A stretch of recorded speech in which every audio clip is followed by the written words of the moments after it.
Fudge-a-mania Chapter 12, Baby Feet.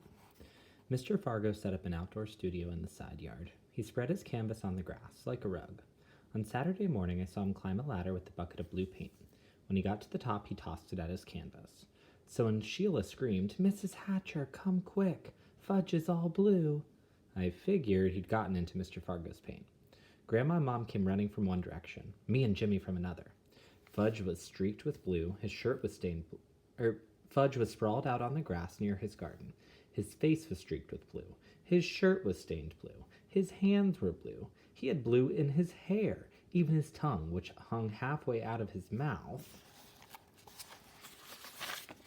was blue. "Mr. Fargo's going to go nuts," I told Mom. "None of us are supposed to go anywhere near his art supplies." "I don't think it's paint," Mom said, spying an empty fruit basket on the ground.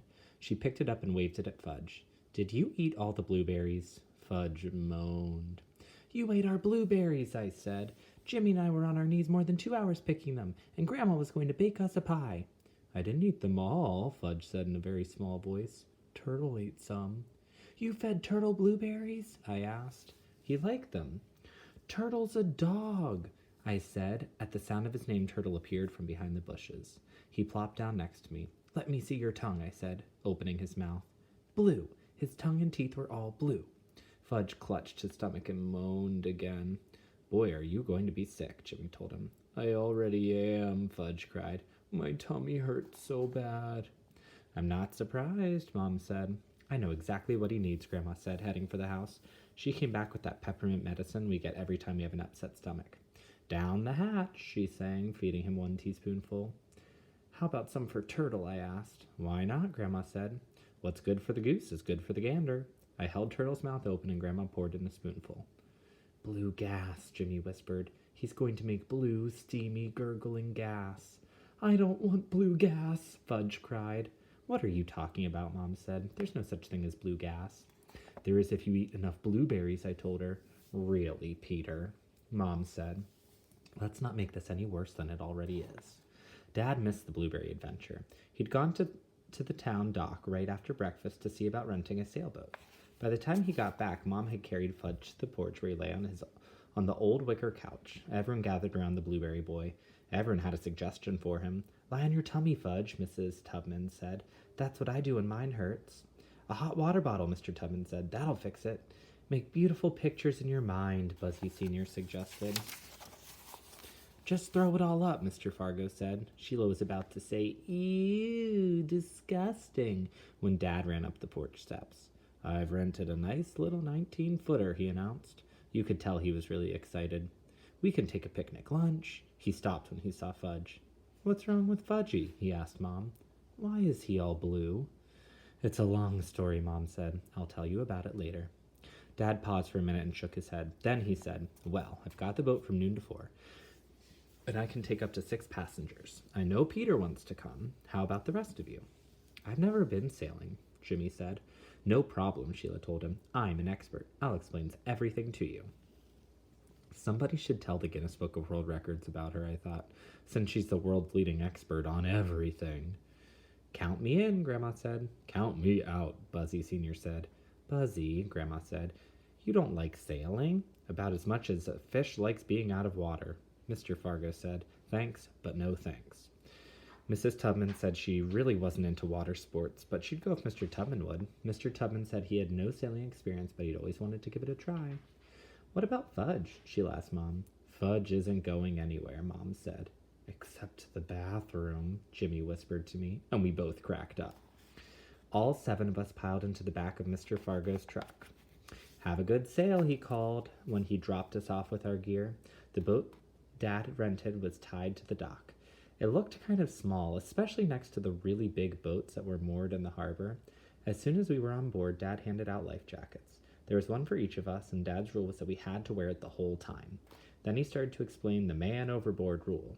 "Excuse me, Mr. Hatcher," Sheila said, "but couldn't we call it the person overboard rule? I mean, man overboard sounds so sexist." "Okay," Dad said, "the person overboard rule." He appointed Mrs. Tubman and me official spotters. If anyone fell into the water, our job was to point. No matter how the boat turned, no matter how it rocked, the spotter had to keep pointing so the person overboard didn't get lost. Maybe I should just wait here, Jimmy said. Nah, once we get going, you're going to like it, I told him. I don't know, Jimmy said. I'm not the world's greatest swimmer. Nobody's going swimming, I said. This water's so cold you'd have hypothermia in a couple of minutes. Hypo who? Jimmy said. Hypothermia, I said. That's when your body temperature falls really low. Most people who die when they fall in the water die from that, not from drowning. I think Jimmy would have jumped back onto the dock if we hadn't sailed away right then. Ooh, my hat, Mrs. Tubman cried as we got going. The wind took my hat. We watched as it slowly drifted down into the water. Sorry, Jean, Dad said. You should have pinned it to your hair. I didn't know, Mrs. Tubman said. Now you do, Dad told her. I really like that hat, Mrs. Tubman mumbled. I don't think Dad heard her. He was at the tiller, which is the stick that steers the boat. Soon we were moving along really fast for a sailboat. I liked the whoosh whoosh sound as the boat cut through the water. Dad relaxed a little. So did the rest of us. We held our faces up to catch a few rays. Don't forget to use plenty of suntan lotion, Grandma said. Sheila slathered it all over herself. By the time she was done, she smelled like a coconut factory. I never burn, Jimmy told Grandma. Me neither, I said. Aren't you lucky, Grandma said. We sailed along that way for an hour before Dad called, Anybody ready for lunch? Yes, we all answered at once. We dropped anchor near a small island. I handed out our lunch bags. Jimmy had brought his favorite, sardines and onions on rye. The rest of us had cold chicken, left over from last night's dinner. Am I hungry, Jimmy said, gobbling up one sardine and onion sandwich and starting on the next. Me too, Sheila said. I've never been so hungry in my entire life. It's the salt air, Grandma said. It does wonders for your appetite. The three of us polished off a bag of chips, a box of cookies, and all the juice. Then we hit the fruit. Don't stuff yourselves, Grandma told us. It's better to eat lightly when you're sailing. But we're anchored now, Jimmy said, helping himself to a second peach. Grandma raised her eyebrows. After lunch, we relaxed for a while. Dad took a snooze. Grandma and Mrs. Tubman had a heavy discussion about the problems of the city. Mr. Tubman read a mystery, and the three of us played hearts with the deck of cards Sheila had brought in her pack. I'm always prepared, she told us. After a couple of hands, she said, Speaking of prepared, is there a bathroom on this boat? Look around, I told her. Do you see a bathroom? Since we were in an open boat, it didn't take too much to figure out the answer to that question. Well, what's a person to do? She asked. A person is supposed to go before. I did. Then a person is supposed to wait until we're back. She checked her watch. That's almost 2 more hours. If it's an emergency, Dad has a bucket, I told her.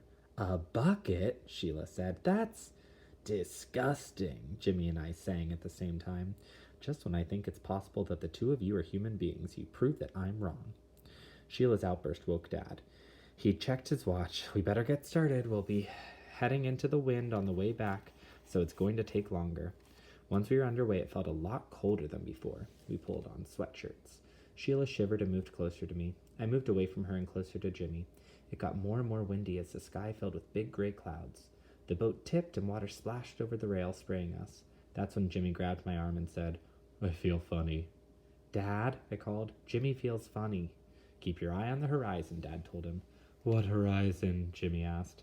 His eyes were rolling around in their sockets, and he was turning green. Grandma said, Breathe through your nose, Jimmy. Inhale, exhale. Inhale, exhale.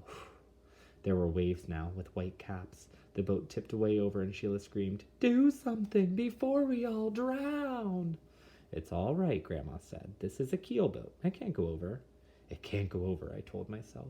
It can't go over. Jimmy was trying to breathe through his nose, like Grandma said. I think he was more scared than sick. A puff is coming, Warren, Grandma called. A puff of what? Sheila cried, grabbing me. A puff of wind, Grandma said. Look at the water. You see how it's rippling in front of us? Then she shouted to Dad, Warren, head up in the puff. All of a sudden, the boat, which was already tipped halfway over, tipped so far the sails touched the water. The Tubmans screamed and clung to each other. Sheila dug her fingernails into my hand. Jimmy groaned and hung on to me. He breathed his sardines and onions right into my face. Let Muriel take the tiller, Mrs. Tubman yelled. You want Muriel to be captain, Dad said. Fine. Really, Warren, Grandma said, you're overreacting. But she switched places with him and took the tiller, shouting out orders. Ease the sheets, Warren. We're going to sail off the wind. It may take a little while longer, but we'll all be more comfortable. The boat straightened up and sailed more smoothly. Jimmy released his grip on me. So did Sheila. Her nails left marks on my hand. The Tubmans breathed more easily, and Dad sulked. Grandma sailed the boat in like a pro. She explained everything as she did it, to make us feel more secure.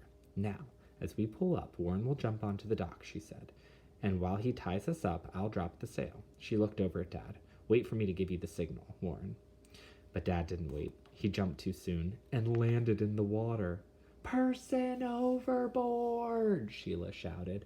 Mrs. Tubman and I remembered our responsibilities. We pointed at Dad. We pointed as some guy from the dock reached into the water and pulled him out.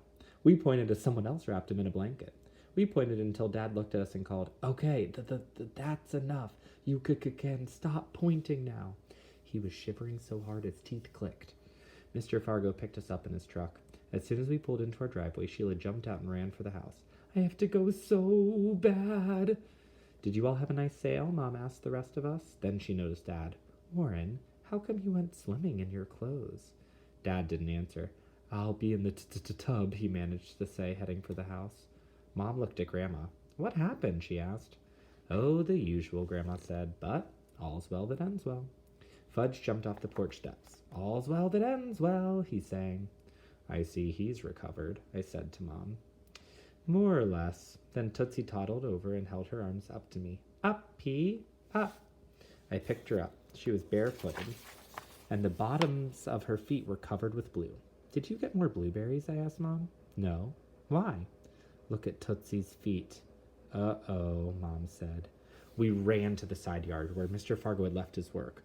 Mom sucked in her breath when she saw the path of little footprints across his painting. What are we going to do? I asked. What can we do? Mom said. Mr. Fargo and Jimmy came around the house then. Jimmy was telling him about his sailing adventure. I was never scared, he said. I knew it was a keelboat. I knew it couldn't go over. He stopped when he saw us and gave me a weak smile. Peter wasn't scared either, he said.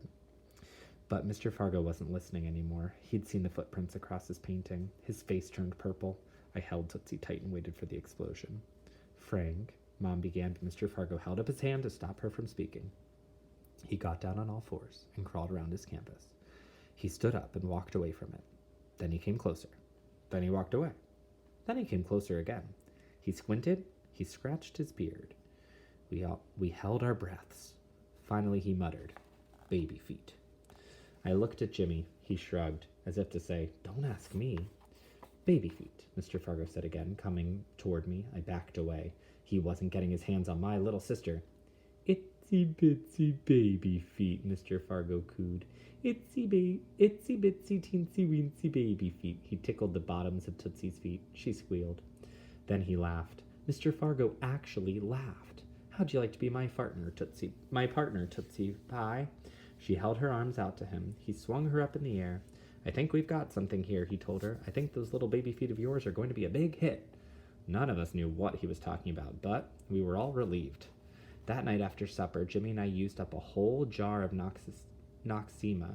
We had sunburned our faces, necks, and ears. Our ears hurt more than anything. Why didn't you use suntan lotion, Mom asked. I never burn, Jimmy said. Famous last words, Grandma said. Then Dad, who'd had supper in his room, came down in his robe. He clinked a spoon against a glass and said, I'd like your attention for a minute. Everyone looked at him.